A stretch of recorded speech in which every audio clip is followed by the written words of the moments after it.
session of vocabulary by English Plus. Okay, so today the words we will be doing are a little bit technical words, but they will be very easy for you to learn. Okay, I'm starting with the first word, and the first word that we are doing today is exotic. First word is exotic. सबसे पहले exotic को हम split कर सकते हैं. हम सबसे पहले exotic को split करेंगे as exo and tic. ठीक है, हमने इसे split किया exo and tic. Exo means outside.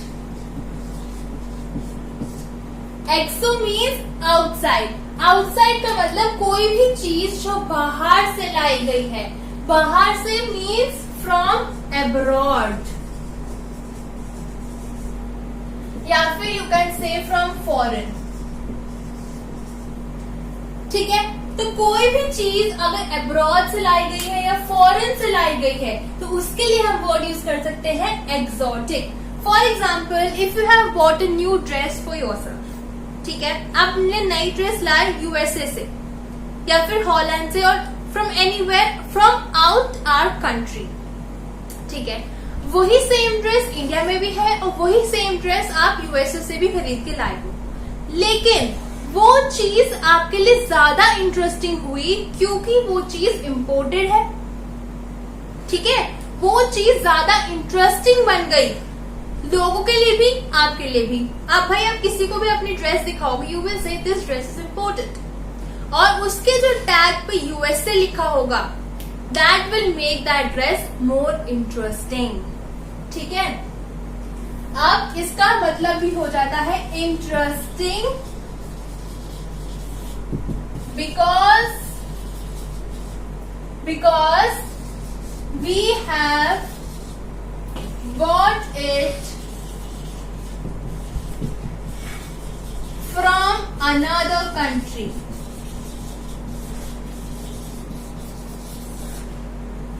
वो चीज बहुत ज्यादा इंटरेस्टिंग बन गई क्योंकि हम उस प्रोडक्ट को अदर कंट्री से खरीद के लाए हैं. ठीक है, तो इसका मतलब हुआ एक्सोटिक मीन्स आउटसाइड. ठीक है, आउटसाइड मीन्स आप अब्रॉड से लाए, आप कहीं से भी आउट ऑफ कंट्री से जो चीज लाए. फॉर एग्जाम्पल, अब एग्जाम्पल देखते हैं. एग्जाम्पल मैंने लिखा exotic fruits. Example is exotic fruits. भाई आप फॉरेन से फ्रूट्स लेकर आए, you have imported fruits from outside a country. तो वो फ्रूट्स बहुत ही ज्यादा इंटरेस्टिंग हो जाते हैं क्योंकि वो फ्रूट्स बाहर से लाए गए हैं. तो इसलिए मैं लिखा एक्सोटिक फ्रूट्स, मतलब fruits that are brought from foreign या फिर एब्रॉड या फिर आउट ऑफ कंट्री, आप कुछ भी कह सकते हो. ठीक है, समझ आ गया इतना. अब हम चलते हैं अपने नेक्स्ट वर्ड की तरफ. अब देखो, नेक्स्ट वर्ड मैंने लिखा फ्यूज. अभी कितना छोटा सा वर्ड है, 4 लेटर्स FUSE फ्यूज. ठीक है, अब लेकिन ये जो वर्ड है इसके 3 मीनिंग्स होते हैं. इस वर्ड के 3 मीनिंग्स होते हैं. तो पहले हम इसका फर्स्ट मीनिंग समझते हैं. फर्स्ट मीनिंग है stop working. First meaning is stop working. अगर सपोज आपका गला खराब है, ठीक है, आपका गला खराब है, आप बोल देते हो मेरे गले का तो फ्यूज उड़ गया. समटाइम्स यू से दिस, तो मतलब किसी भी चीज का काम करना बंद कर देना, दैट इज फ्यूज. पहला मीनिंग समझ आया, स्टॉप वर्किंग. ठीक है, अब स्टॉप वर्किंग समझ आ गया. एग्जाम्पल लिखा, we were left in darkness when the lights were fused.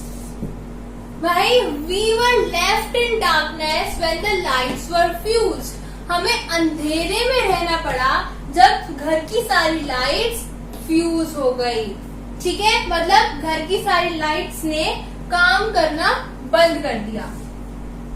पहला मीनिंग समझ आ गया. अब सेकंड मीनिंग देखते हैं. सेकंड मीनिंग होता है इसका मतलब मिक्स,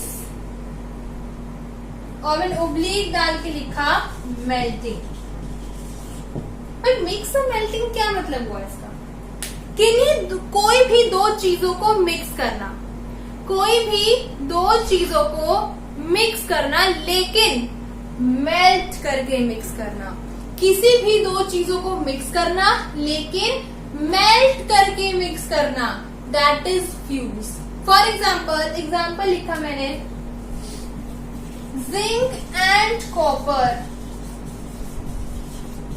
कैन बी फ्यूज. मैं लिखा zinc and copper can B fuse. अगर हमें जिंक और कॉपर को मिक्स करना है तो पहले हम जिंक को मेल्ट करेंगे, फिर कॉपर को मेल्ट करेंगे और फिर दोनों को मिक्स कर देंगे. तो मिक्स की जगह हम वर्ड यूज कर सकते हैं फ्यूज. किसी भी चीज को मेल्ट करके मिक्स करना, that is fuse. Zinc and copper can B fuse. अब इसका थर्ड मीनिंग देखते हैं. थर्ड मीनिंग सबसे इजी है.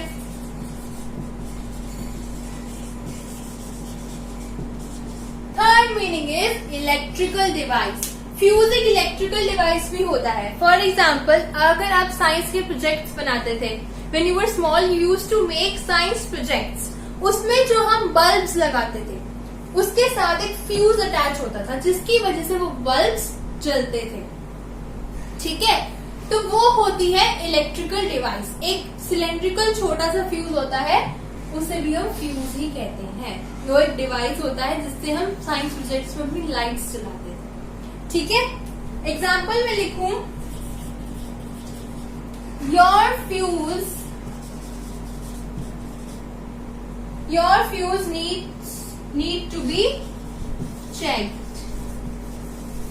मैंने लिखा your fuse need to be checked. जो तुमने प्रोजेक्ट में फ्यूज लगाया है उसे चेक करने की जरूरत है क्योंकि वो चल नहीं रहा है, उसकी वजह से लाइट्स नहीं चल पा रही हैं. समझ आया? तो फ्यूज एक छोटा सा वर्ड था 4 लेटर्स वाला, उसके लेकिन 3 मीनिंग्स थे जो कि बहुत इजी मीनिंग्स थे. ठीक है, पहला था स्टॉप वर्किंग, किसी चीज का काम करना बंद कर देना, उसे कहते हैं fuse. We were left in darkness when the lights were fused. ठीक है, सेकेंड है मिक्स या मेल्टिंग. किसी भी दो चीजों को मिक्स करना लेकिन मेल्ट करके मिक्स करना, उसे भी हम कह देते हैं फ्यूज. जैसे zinc and copper can be fused. Third, electrical device. एक इलेक्ट्रिकल डिवाइस होती है, उसे भी हम फ्यूज कहते हैं. For example, your fuse need to be checked. ठीक है, या फिर आप कह सकते हो the fuse you have used in a project needs to be checked. अब देखते हैं अपना थर्ड वर्ड. अब नेक्स्ट वर्ड देखो, मैंने लिखा, नेक्स्ट वर्ड लिखा melancholy. Next word is melancholy. अब इसे भी हम सबसे पहले स्प्लिट करते हैं. हमने स्प्लिट किया इसे मेलन और कॉली. ठीक है, मेलन का मतलब होता है डार्क, या फिर आप कह सकते हो ब्लैक. अब हम डार्क और ब्लैक किस चीज के लिए यूज करते हैं? सैडनेस के लिए या फिर डिप्रेसिंग. कोई भी चीज जो सैड है या डिप्रेसिंग है उसके लिए हम कभी कभी डार्क और ब्लैक इमेजिन करते हैं. ठीक है, तो इसका मीनिंग हुआ सैड और डिप्रेसिंग. मेलनकली का मतलब हुआ सैड या फिर डिप्रेसिंग. एग्जाम्पल देखो, एग्जाम्पल लिखा, दिस म्यूजिक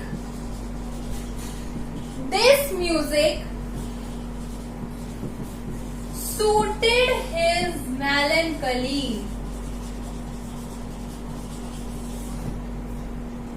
मतलब ये जो म्यूजिक है वो उसकी मेलनकली को सूट कर रहा है.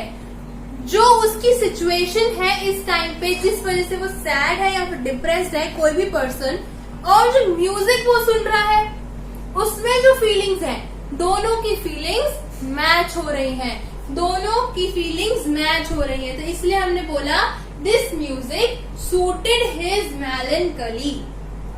ठीक है, तो मेलनकली का मतलब हुआ सैड या फिर depressing. This music suited his मेलनकली। Clear? Now next word. चलो नेक्स्ट वर्ड देखो। नेक्स्ट वर्ड लिखा मैंने काउंट ऑन। ये एक फ्रेजल वर्ब है, इसलिए हमने लिखा काउंट ऑन। काउंट ऑन का मतलब होता है to depend on.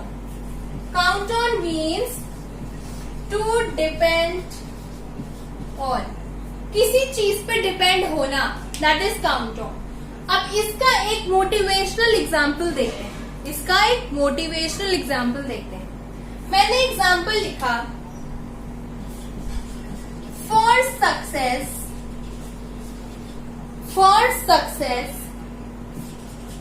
We should count on our labour, not on our luck. This is the motivational example for today. Count on का मतलब था to depend on. Count on का मतलब था to depend on. For success, we should count on our labor, not on our luck. Success के लिए हमें अपने लेबर पे, लेबर मीन्स अपने हार्डवर्क पे डिपेंड होना है, अपने लक पे नहीं। ठीक है, if we want success in our life we should depend on our labour. Labour means our hard work. We should depend on our hard work, not on our luck. Okay, क्योंकि लक भी जभी का साथ देता है when we do hard work. ठीक है, so always we should depend on our hard work, not on our luck. So this was the word count on. To depend on, किसी पे depend होना. Now see the next word. Complaint of. Complaint of means to suffer from. Complaint of means to suffer from, किसी चीज से गुजरना। ठीक है, आप एक बीमारी से गुजर रहे हो, बीमारी से गुजरना। ठीक है, बीमारी से सफर करना किसी। For example, Ramesh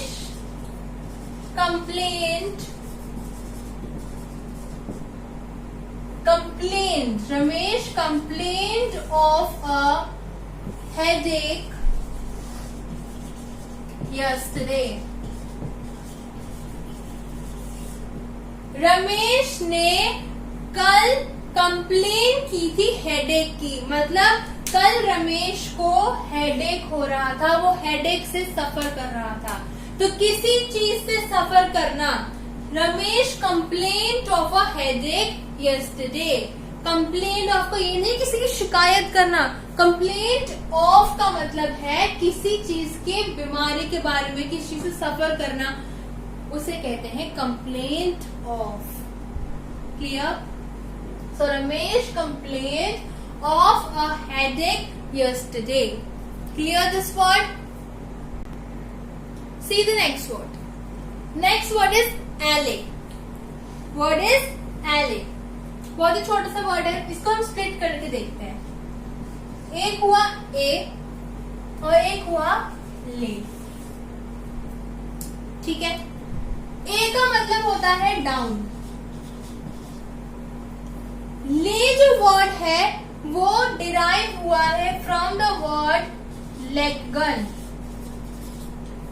Lay is derived from a word lekgan, and lekgan means put.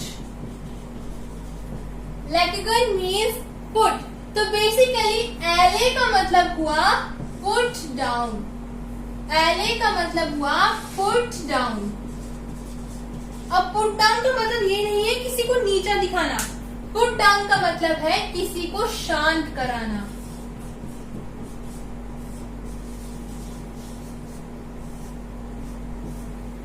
Put down का मतलब है किसी को शांत कराना। एग्जाम्पल मैंने लिखा, Rahul allayed the crying child।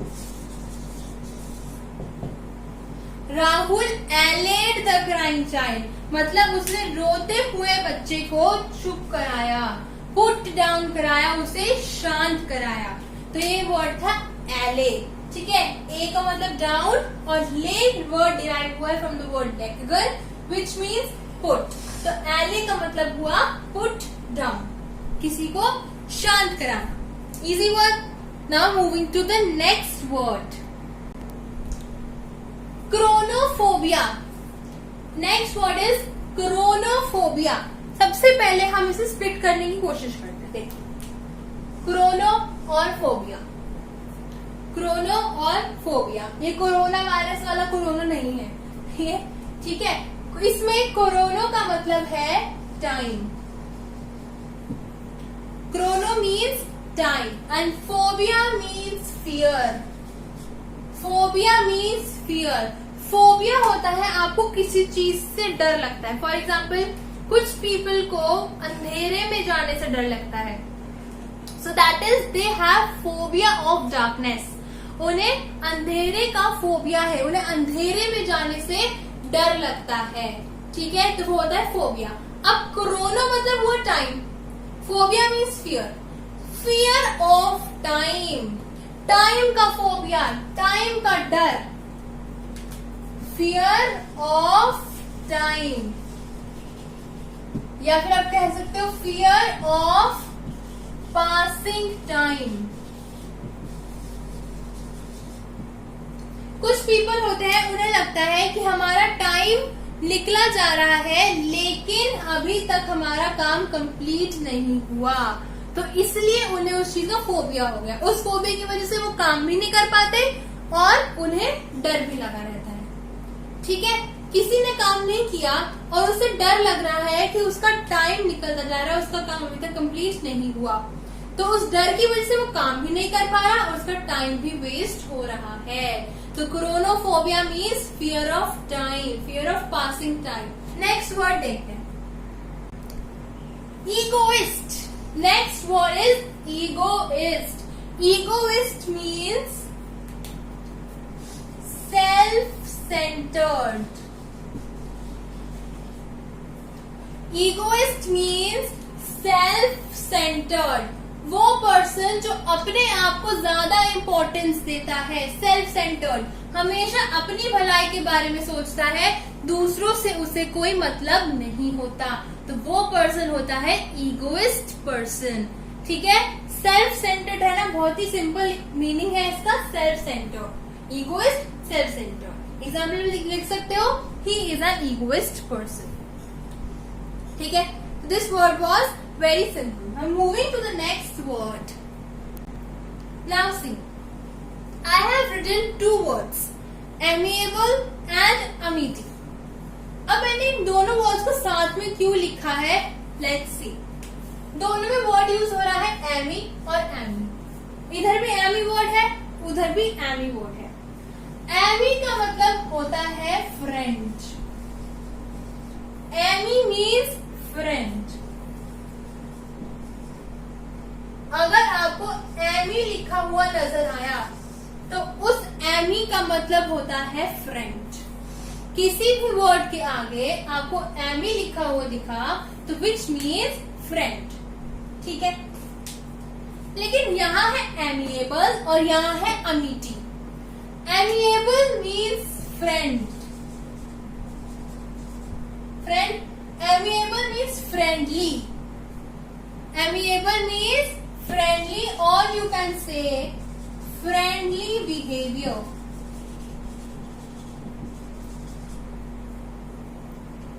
ठीक है। That young man has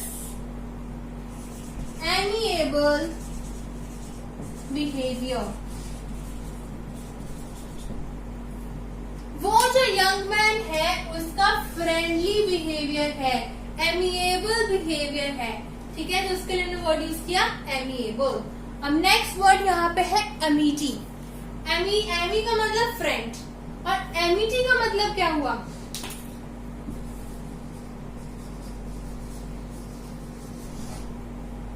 it means friendship और आप कह सकते हो good vibrations.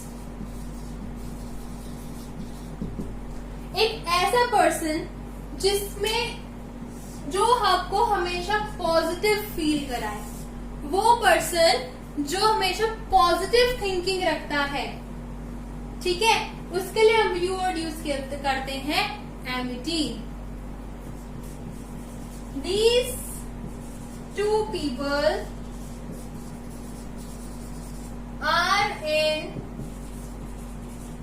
good amity. These two people are in good amity. मतलब these two people have great friendship among them. They have good vibration. Good vibration means they have good bond. और कौन सा bond? Positive bond. ठीक है, positive thinking वाला bond. These two people are in good amity. So that's why I use these two words together, amiable and amity. So these were the words for today, and if you like this video, please give it a thumbs up and also subscribe to my channel English Plus. Thank you so much.